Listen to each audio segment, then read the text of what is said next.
In nomine Patris et Filii et Spiritus Sancti. Amen. Shalom Aleichem. Magandang umaga sa ating lahat, saan man panig ng buong mundo. Mga nakikinig at nanonood ngayon, atin naman pakinggan ang mabuting balita ng Panginoon ayon kay San Lucas. Glory to you, Lord Jesus Christ. Noong panahong iyon, sinabi ni Jesus sa kanyang mga alagad, maging mahabagin kayo gaya ng iyong ama. Huwag kayong humatol at hindi kayo hahatulan ng Diyos. Huwag kayong magparusa at hindi kayo parurusahan ng Diyos. Magpatawad kayo sa inyong kapwa at patatawarin kayo ng Diyos. Magbigay kayo at bibigyan kayo ng Diyos. Hustong takal, siksik, liglig, at umaapaw pa ang ibibigay sa inyo. Sapagkat ang takalang ginagamit ninyo sa iba ay siya ring gagamitin ng Diyos sa inyo. Ang mabuting balita ng Panginoon. Praise to you, Lord Jesus Christ. Pagnilaya natin bilang mga Romano Katoliko sa unang pagbasa sa Daniel. Sa Ebanghelyo ngayon, inanyaya tayo ni Jesus na maging mahabagin. Hindi mapaghusga, mapagpatawad, at mapagbigay.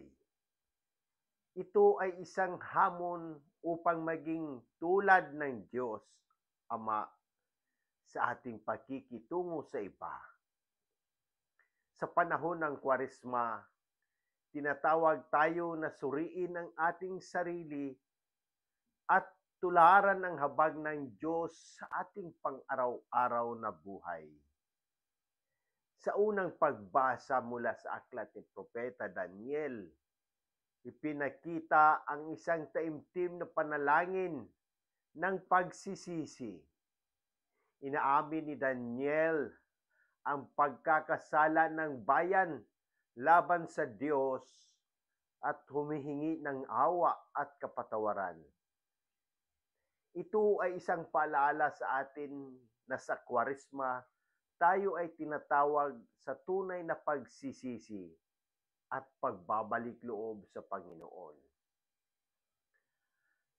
Mga halimbawa ng pagbabago sa panahon ng Kwaresma. Una, pagsisisi at pagtalikod sa kasalan. Ang pangumpisal ay isang mahalagang hakbang upang muling mapalapit sa Diyos. Pangalawa, pag-aayuno at pagtitika. Hindi lamang ito tungkol sa hindi pagkain ng karne, kundi ang pagsasakripisyo ng ating masamang gawi at bisyo. Pangatlo, panalangin at pagninilay. Mas pinaglalaanan natin ng oras ang pagdarasal, lalo na ang Via Crucis at Santo Rosario, pagpapatawad at pakibabahagi sa iba, ang paggawa ng mabuti at magbigay ng tulong sa nangangailangan ay isang konkretong pagsasabuhay ng habag ng Diyos. Tugon ng simbahan at ating pagbabago.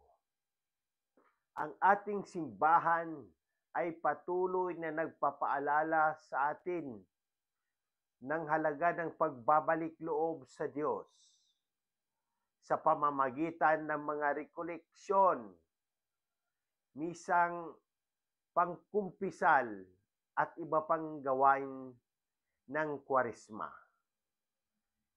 Bilang mga mananampalataya, tayo ay inanyayahang magbalik loob sa Diyos sa pamamagitan ng mga sakramento. lalo na ng kumpisal at Eucharistia. Ang bawat isa ay hinahamon na maging bukas palad sa pagbibigay ng awa, tulad ng itinuro ng Panginoon sa mabuting balita. Manalangin tayo para sa ating Santo Papa, Obispo, Pari at buong sangkatauhan. Aming mapagmahal na Ama, sa panahon ng Kwaresma, kami ay lumalapit sa iyo na may pusong mapagpakumbaba. Idinadalangin namin ang aming Santo Papa Francisco. Bigyan mo siya ng kagalingan at lakas sa kanyang pangunguna sa simbahan. Pagpalain mo rin ang aming mahal na Obispo Jose Bantolo at si Padre Vicente Gomez. Naway maging masigasig sila sa pagpalaganap ng iyong salita. Panginoon, ipagkaloob mo ang kagalingan sa lahat ng may karamdaman, lalo na sa aming mga kapatid na may mabibigat na pinagdaraanan. Pagalingin mo sila ayon sa iyong dakilang habag. Patuloy mo kaming hubugin upang maging tapat na alagad mo sa handang magpatawad, maglingkod at magmahal tulad ng iyong anak na si Jesus. Amen.